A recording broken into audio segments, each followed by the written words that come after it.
natin itong nakita nating balita. Galing po dito sa Billionaire News Channel. Ayon daw po sa explainer, sino-sino ang co-accused ni Duterte sa ICC at ano ang kaso sa madugo daw po pakikipaglaban sa ipinagbabawal na bato. So ngayon ito, pakinggan po natin. Nasa kritikal na yugto ngayon ang kaso ni dating Pangulong Rodrigo Duterte sa International Criminal Court o ICC. Sa unang pagkakataon, inilabas ng korte ang less redacted version ng dokumentong naglalaman ng impormasyon hinggil sa kaso. Nakalagay na dito yung mga pangalan ng mga kapwa-akusado niya sa mga pagpatay sa ilalim ng tinaguriang war on drugs sa ilalim ng kanyang administrasyon. Ayan o.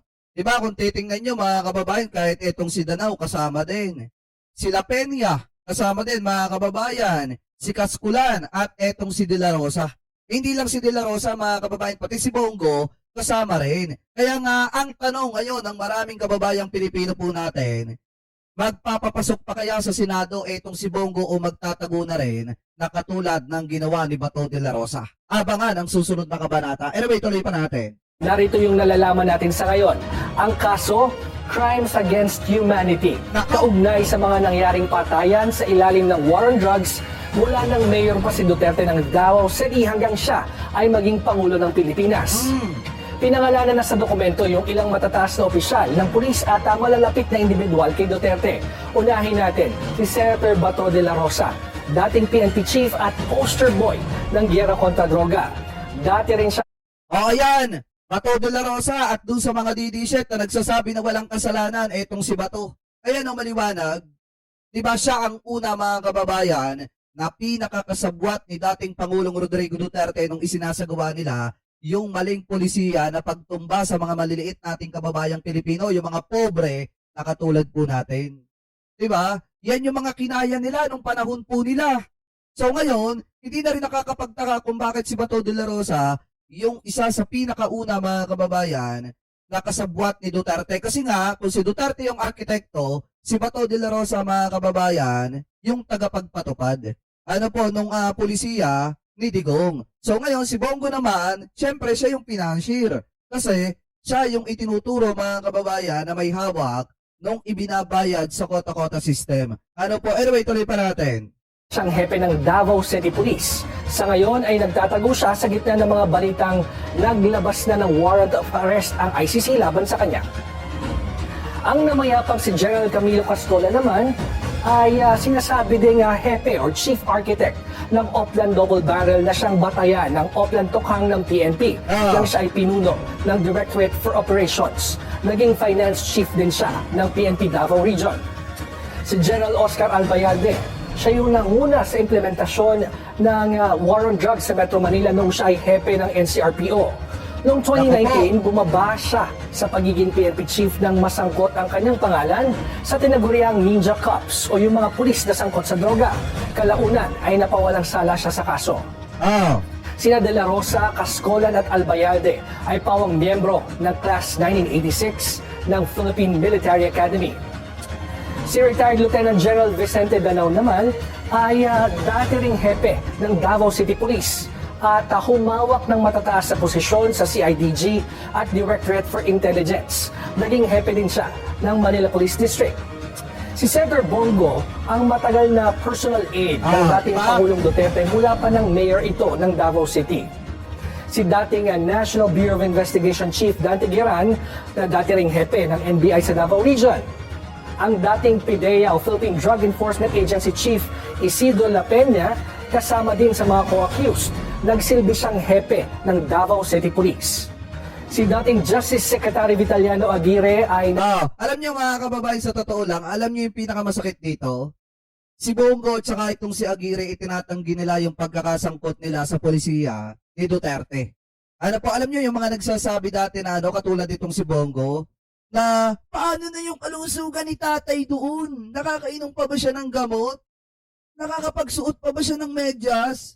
Tapos ngayon itinatanggi mo, parang itinatatwa mo si Digong at sinasabi mo na wala kang kinalaman. Di ba mga kababayan? Alam niyo ngayon lumalabas yung mga plastic na kaalyado ng mga didishit eh. Yung mga plastic na kaalyado ni Digong, lumalabas ngayon. Na kapano na andyan si Duterte, sinasabi nila, hindi nila pababayaan, hindi nila iiwanan. Pero nung si Duterte, mga kababayan, nakulong na, kanya-kanyang taguan na. Yan nga po yung mga plastic na kaalyado ni Digong. Anyway, tuloy pa natin. Nagsilbing abogado ng dating Pangulong Duterte at iba pang miyembro ng Davao Death Squad. Meron pang ilang matataas na opisyal ng pulis at pamahalaan na hindi pa pinapangalanan sa ngayon. Ayon sa ICC or kay ICC Accredited Assistant to Counsel Kersey Conti, mahalaga ang listahan na ito dahil tinutukoy nito ang di umano'y sabwata nila. Ibig sabihin, ang di umano'y pagpatay sa mga drug suspect ay hindi isolated cases, kundi bahagi ng isang grand plan. Ayon sa ICC prosecutors, hindi raw nagsimula bilang pambansang polisiyang giyera kontra droga, kundi ito ay nagsimula sa Davao City noong alkalde pa, si Rodrigo Duterte. Sinasabi ng mga prosecutor na umiiral itong organisadong sistema noon na kinasasangkutan ng mga pulis.